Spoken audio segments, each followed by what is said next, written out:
Jika kita bicara tentang Nabi Ibrahim dan haji, maka beberapa pelajaran yang pertama kita pahami adalah tentang pentingnya keturunan. Karena Ibrahim sudah usia 90 tahun, belum dikaruniai zuriat, belum dikaruniai Allah keturunan. Maka beliau bermunajah kepada Allah, ya Allah, kalau Engkau tidak memberikan keturunan kepada saya, siapa lagi yang akan melanjutkan ketauhidan di atas muka bumi ini? Maka beliau berdoa, Rabbi habli minas sholihin. Ya Rabbku, berikanlah aku keturunan seorang anak yang soleh. Maka ketika beliau menikahi Hajar, maka lahirlah Ismail. Beberapa tahun kemudian istrinya Sarah dalam usia 90 tahun baru mengandung. Peristiwa Ibrahim dengan para istri menunjukkan kepada kita dari segi ketauhidan bahwa lahir atau tidak seorang manusia ke muka bumi bukan otoritas suami, bukan otoritas istri, bukan otoritas dokter atau pakar kesehatan. Sepenuhnya mutlak adalah otoritas Allah SWT. Sebab menurut teori kedokteran, perempuan umur 40 tahun, 45 tahun sudah menopause, sudah tidak lagi hamil. Tapi Sarah dalam umur 90 tahun menghamilkan Ishak, adik dari Ismail. Ketauhidan ini yang membuat kita kemudian menolak program keluarga berencana yang menggunakan apakah itu pil, apakah itu alat suntik, IUD, dan seterusnya. Sebab keluarga berencana lahir dari teori yang mengatakan bahwa sekali waktu jumlah penduduk di muka bumi tidak sebanding dengan sumber daya alam yang ada. Teori Malthus ini kemudian memberikan jalan keluar adalah keluarga berencana. Singapura hampir bersamaan dengan Indonesia melaksanakan program keluarga berencana tahun 70-an. Hari ini Singapura sudah mengalami krisis manusia. Orang-orang tua 70-80 tahun dipekerjakan kembali karena sudah kekurangan sumber daya manusia. Satu bukti fakta saintifik bahwa baru satu generasi Singapura menerapkan keluarga berencana, mereka mengalami krisis manusia. Pelajaran kedua dari kita bicarakan napak tilas Nabi Ibrahim adalah bahwa ketika Allah perintahkan Nabi Ibrahim membawa istri yang kedua Hajar dengan anak Ismail ke satu tempat yang tidak ada makhluk, tidak ada tumbuhan, tidak ada pohon, tidak ada air, di tengah-tengah gunung pasir. Dan kemudian beberapa hari Ibrahim meninggalkan istrinya Hajar. Maka Hajar bertanya, apakah kamu mau tinggalkan aku dengan bayimu yang masih baru beberapa hari lahir? Ibrahim tidak menoleh, Ibrahim jalan terus. Kemudian kata Hajar, apakah ini perintah Allah kepadamu? Jika ini perintah Allah, insya Allah saya akan sabar menghadapinya. Maka kemudian ketika perbekalan habis, bayi Ismail menangis, Hajar harus mencari air. Lari dari Bukit Safa ke Bukit Marwa, Bukit Marwa ke Bukit Safa 7 kali, tidak ditemukan air. Tapi ketika mendatangi bayi Ismail, ternyata air keluar dari tumit Nabi Ismail, bayi alaihissalam. Apa pelajaran kedua dari ilmu ketauhidan dalam soal napak tilas Ibrahim alaihissalam adalah bahwa manusia wajib berusaha, manusia wajib berikhtiar, manusia wajib untuk melaksanakan kewajiban sebagai seorang laki-laki, sebagai seorang suami, sebagai seorang penanggung jawab. Tetapi yang menentukan adalah Allah Subhanahu wa taala. Apakah kita menerima hasil rezeki, gaji atau tidak, Allah Subhanahu wa taala.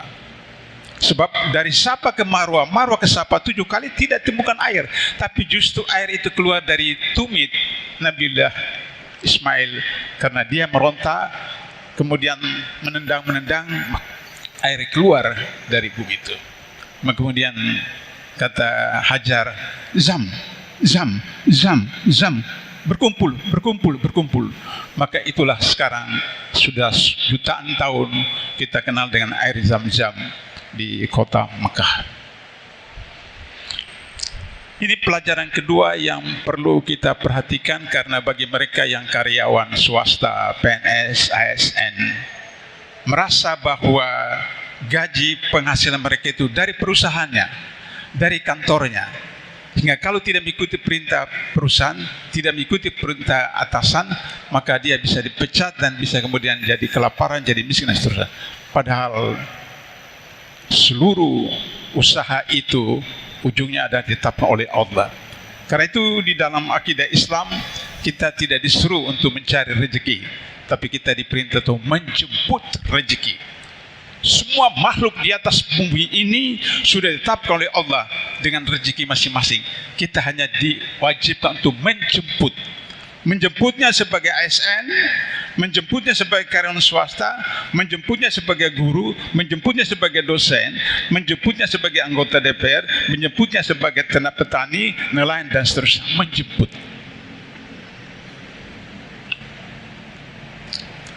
Pelajaran ketiga dari napaktilas Nabi Ibrahim adalah bahwa bagi mereka yang ditakdirkan untuk berangkat haji, maka betul-betul bersihkan tauhid, bersihkan niat, karena Allah Subhanahu wa taala, bukan mencapai status sosial, gelar haji, haja dan seterusnya. Sebab di dunia ini yang menggunakan gelar haji cuma 4 negara: Indonesia, Malaysia, Singapura, Brunei. Hanya 4 negara yang menggunakan gelar haji. Di dunia lain, negara lain tidak ada gelar haji. Padahal gelar haji itu adalah program dari Snok-Hororonye untuk kemudian mendatabase siapa yang sudah pergi ke Mekah, diketahui dari gelar hajinya. Maka kemudian bisa diprogramkan untuk menghancurkan Islam melalui program itu. Tidak heran bahwa kemudian 2 menteri agama ditangkap oleh penegak hukum karena dana haji dikorupsi. Jadi kalau bukan karena Allah, maka kemudian kesempatan jabatan yang ada bisa digunakan untuk kepentingan pribadi, golongan dan seterusnya. Oleh karena itu, bagi calon-calon jemaah haji yang datang berangkat ke sana, ada tempat-tempat yang harus diperhatikan. Apakah itu di makam Ibrahim, apakah itu waktu sa'i, apakah waktu di Raudah di Madinah, atau wakaf wukuf di Arafah. Semua adalah peringatan-peringatan dalam napaktilas ketauhidan, karena ketika Ismail sudah berada pada usia kanak-kanak, maka Ibrahim beritahu kepada anaknya, wahai anakku, aku bermimpi bahwa aku diperintahkan menyembelih engkau, anakku. Bagaimana pendapat kamu? Pelajaran yang bisa kita tarik di sini adalah bahwa sudah umur 90 tahun baru Ibrahim punya anak satu-satunya itu dalam usia SD. Kalau sekarang lagi mungil-mungilnya, lagi lucu-lucunya, Allah perintahkan beliau untuk menyembelih anaknya. Bisa kita bayangkan bagaimana mungkin anak yang kita rindukan puluhan tahun dan diperintah untuk menyembelih. Dan Ibrahim berpikir barangkali itu godaan tidur, tapi karena berkali-kali, maka kemudian Ibrahim sampaikan kepada Ismail. Kata Ismail, lakukanlah perintah Rabbmu, insya Allah akan engkau dapati aku dalam keadaan sabar, ikhlas. Dan kemudianlah ketika pedang sudah berada di tangan, diletakkan di leher Ismail dan kemudian mau menggoroknya, Allah kemudian berfirman, engkau telah laksanakan mimpimu itu dengan benar.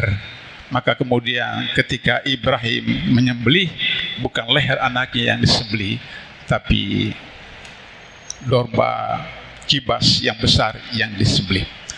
Itulah kenapa kita disunahkan untuk Idul Korban, kita mengorbankan 1 ekor domba, kambing, atau apa saja yang mampu, jika kita memenuhi kemampuan itu. Jika tidak, kita coba untuk memanifestasikan pengorbanan kita, mungkin hanya dengan seekor ayam, mungkin dengan hanya seekor itik. Tapi kenapa setiap hari kita makan di restoran mahal, terus setahun sekali kita diminta untuk mengorbankan seekor kambing, seekor domba, lantas kita tidak mampu. Jadi berarti pelajaran yang terakhir yang kita perlu tahu dari Napaktilas Ibrahim AS adalah menyembelih nafsu seraka kita, menyembelih nafsu dunia kita, menyembelih nafsu oligarki kita, menyembelih nafsu kapitalisme kita. Karena itu Rasulullah mengatakan, sekali waktu kalian nanti seperti buih di lautan, bergantung dari datangnya arah angin. Para sahabat bertanya, apakah waktu itu jumlah kami kecil? Kata Rasulullah, justru jumlah kalian besar, tapi kalian hubud dunia wa karihal maut. Kalian cinta dunia, takut mati. Hari ini umat Islam di dunia 1,9 M. Sebentar lagi 2 M dan akan mengalahkan agama-agama yang lain. Hari ini kita nomor 2 dari seluruh agama dunia, nomor 1 Hindu, nomor 2 Islam. Tapi bagaimana nasib saudara-saudara kita di Palestina, di Gaza? Mereka mengalami penderitaan yang luar biasa, dan solidaritas umat Islam tidak seperti solidaritas orang-orang kafir mahasiswa di Amerika yang melakukan unjuk rasa berhari-hari untuk mendukung perjuangan pembebasan Palestina. Mudah-mudahan ada manfaatnya setidaknya bagi khotib pribadi. Barakallahu fi amalina wa amalina wa innahul azizul hakim.